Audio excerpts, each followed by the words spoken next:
All right, my friends, here we are with the Fendt Ideal 9T. So this has to be the most anticipated farm toy of this year, right? It just has to be. This thing has been hyped like you wouldn't believe. So here it is in the package. Package is pretty straightforward and simple. Let's roll around to the sides. Just got a nice little picture of the combine. Move to the back, another picture of the combine. So let's pop this thing out of this package and let's see what your $70 gets you.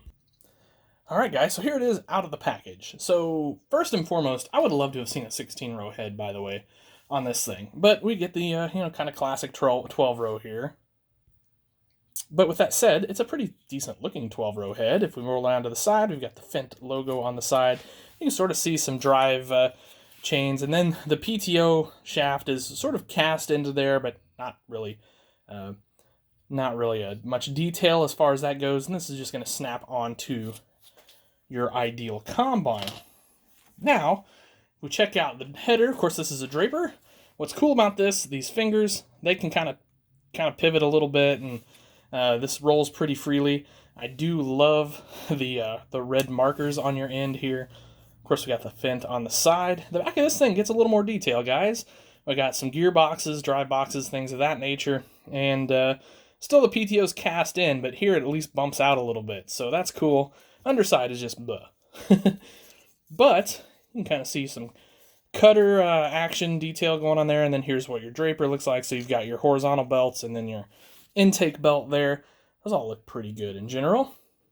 It's a neat head for sure. Now, of course, the star of this show is this Ideal combine. First and foremost, I want to show you, look at that.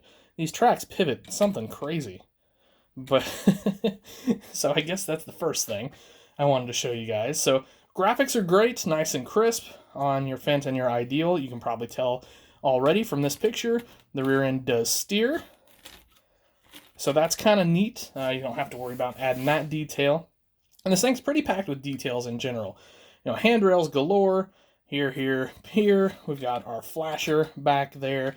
We've even got whatever this, I don't know if this is supposed to be a hitch or, I'm not sure what that is, but I have a feeling it's supposed to be maybe a hitch. I don't know. I'm not familiar with the Fendt Ideal combine at all. So there's that. Handrails up here, and then you've kind of got a little bit of like motor relief casting detail there, and you can kind of see your treaded floor there, so that's kind of a nice little detail. Moving around to this side, I mean, it's basically the same thing over here in general. We do have, and I thought this was cool, I don't know how well that's going to show up on the camera. Look at that fire extinguisher in there. That's a cool little detail. Good job, Fendt. Good job, SpecCast on that. Handrails look great here. They're pretty close to accurately sized. I mean, they're still a little thick. They just have to be produced like this. But those are about the closest handrails I've seen on a 1/64 scale combine to accuracy. Now, the feeder house does raise and lower, and you have your steps to help you wash your windows here. Kind of crawl out there, step on your feeder house, do some washing, etc., etc. So that's pretty cool too. The tracks roll, but they are pretty stiff. But I think if you had a hard surface, you could roll them pretty easily though. Interior looks good. You can see the cream color in there sticking out like a sore thumb. You got the gray seat. The steering wheel is an actual steering wheel. Thank you, SpecCast. You got console detail in there, and then you've got your buddy seat over there on the side. Instructional seat, sorry. Not supposed to call it buddy seats anymore, because everything's official now. Anyway, so let's just real quick before we fold the auger out. Top, there's your kind of detail for your hopper and all of that sort of thing. Kind of neat. In general, all plastic, of course, but I think that's kind of to be expected with that piece. Here we go. Fold out the hopper. Boy, that's a big one. That is a big hopper. But here, guys, is the make or break question on this Fendt combine. Can I fit a Kinsey auger wagon under the auger? There's your answer. Nope. So that's disappointing, because why? And don't get me wrong, this is an Ertl problem as well. Why can't we get combines from the factory where the feeder house will fit over the grain carts? Why is that such a difficult thing? So Anyway, I knew as soon as I pulled this out earlier today that that was going to be a thing, that that wasn't going to work. I mean, for example, the Case IH combines, at least the spout goes up a little bit, right? We've got clearance. We can fit that. Now, don't get me wrong, not all the Case IHs do that, but at least the at least the 9240 does. So anyway,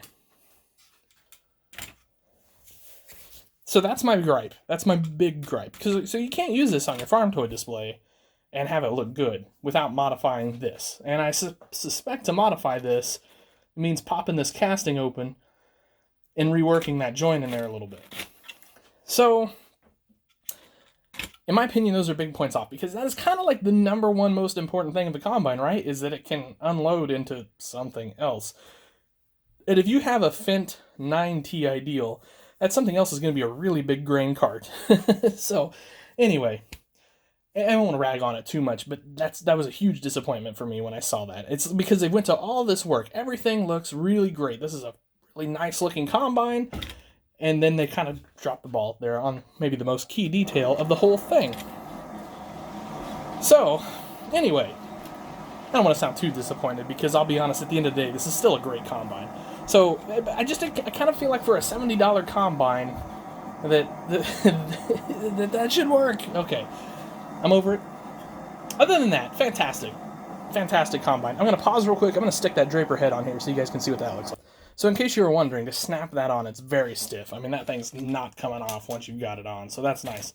But there it is, guys. There's the big Draper on there. I think it looks cool myself. Will not stay up with the header on. I don't really knock it for that. You basically have to customize a toy for that to happen with any other combine, so it's not the end of the world, for sure. But, yeah, there it is, guys. I hope you like this little review here. Is it worth $70? Well, where else are you going to get a Fendt Ideal combine, for one? It's got excellent detail. It sort of hits all the right bases. The two big gripes, the heads are not super detailed. I guess the three big gripes. This piece of plastic, and the fact that the grain auger will not reach over a auger wagon. So there you go, guys. All right, have yourselves an awesome day. Happy tractor hunting.